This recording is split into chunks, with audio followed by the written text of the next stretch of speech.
Donc, on m'avait demandé auparavant pourquoi est-ce que je fais de la rééducation. Donc, la rééducation, comme chacun sait, la kinésithérapie et j'en passe, c'est mettre en mouvement le corps. Du moins, d'après ce qu'on peut voir d'un point de vue extérieur. Donc, moi, mon hypothèse, c'est que déjà, ça permet de mettre en mouvement ce qui est, disons, inopérant. Donc, le corps en lui-même, les membres, là, au moment où je vous parle, mon bras droit ainsi que mes jambes ne peuvent quasiment pas bouger. Donc, on va dire que eh bien, je ne peux pas faire grand-chose avec. Néanmoins, on peut dire que le mettre en mouvement, tout d'abord, ça permet de maintenir une certaine capacité, je pense, de mouvement. Ça permet de drainer éventuellement des substances qui se seraient accumulées, de mon point de vue, encore une fois. De plus, les étirements permettent de limiter l'atrophie musculaire, donc le fait que les muscles deviennent de plus en plus petits. Si vous connaissez un petit peu la microbiologie, vous savez que il y a un micro-organisme qui s'appelle Clostridium botulinum. Et donc, lui, il produisait et produit encore une toxine, la toxine botulinique, qui est fait que les muscles soient relâchés complètement. Donc, c'est parfois utilisé dans la médecine et on utilise aussi le baclofen pour permettre les muscles de se détendre. Donc, il y a pour le baclofen, et c'est le cas pour moi par exemple, on a une pompe à baclofen qui est dans le corps en fait et qui permet de d'insuffler une petite dose continuellement de baclofen, ce qui permet de relâcher les muscles et permet de limiter les spasmes. Bien sûr, on peut prendre aussi le cas de baclofen, enfin on peut prendre le comprimé de baclofen Péros. Péros, ça veut dire avaler. Donc vous le prenez comme ça et on peut se dire oui mais ça c'est très diffus par la suite et donc le problème c'est qu'en effet c'est très diffus et ça ne cible pas particulièrement une zone, contrairement à la pompe à baclofen.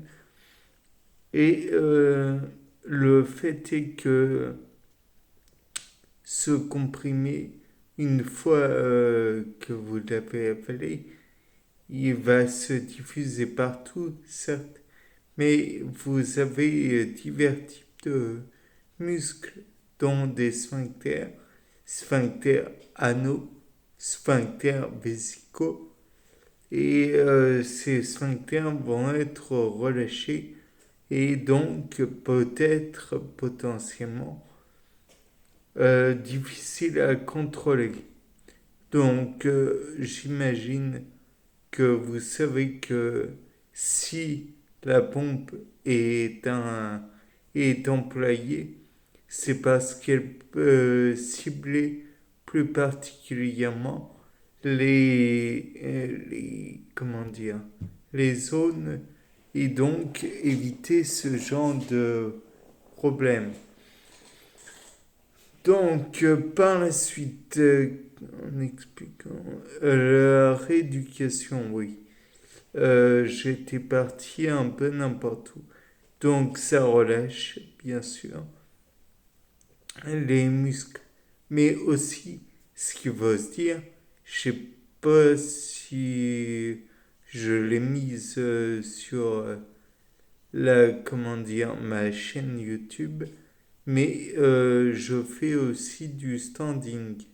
Donc, ce qui me permet de me mettre debout, ce qui là aussi est un exercice de rééducation et permet donc de retrouver un petit peu la position verticale, ce qui a pour beaucoup d'impact en fait sur l'organisme. On peut dire aussi que la rééducation, ça, je sais pas si vous avez vu les homonculus sensitifs particulièrement. Donc, j'imagine que le fait de mouvoir le corps dans l'espace a un effet aussi sur la sensitivité du corps, enfin des parties du corps. Et en plus, ça met un petit peu au travail le cerveau, puisque le cerveau va être modifié selon l'activité, puisque celui-ci est en continuelle, reformation. On pourra parler, je pense, de la néoplasie cérébrale.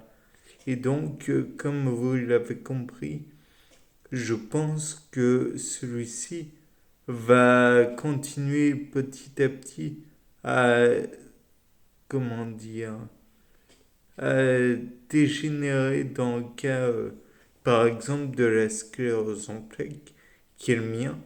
Et donc, le cerveau va perdre des facultés plus rapidement que si il n'y avait pas eu cette fameuse rééducation.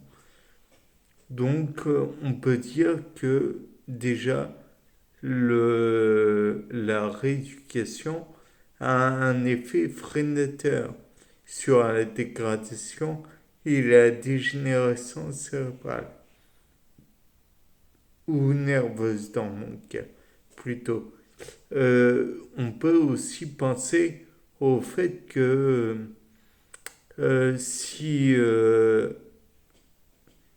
il y a une amélioration, ça va encore plus s'accroître. Et là, je vous renvoie à mes vidéos sur la musculation plutôt, et particulièrement les vidéos que je fais en fauteuil roulant. Certes, pour le moment, je les fais en fauteuil parce que je ne peux pas me mettre debout. Je ne perds pas espoir néanmoins que mes dorsaux, mes fessiers redeviennent assez puissants, que mes triceps sur que l'on appelle plus communément les mollets, ou encore les biceps sur, oui, on en entend beaucoup moins parler, les quadriceps de mes cuisses, et j'en passe, c'est des meilleurs. Donc, peut-être que ceux-ci vont s'améliorer. Toujours est-il que la musculation n'est pas de la rééducation, naturellement, mais elle va jouer un rôle aussi dans la rééducation, cette fameuse musculation. Bon, ce qu'il faut se dire, c'est que, de toute façon, la fonte musculaire est à limiter absolument dans le cas de sclérose en plaques. Bien, bon, c'était Maximodon. J'espère que j'ai pas dit trop de bêtises. Au revoir.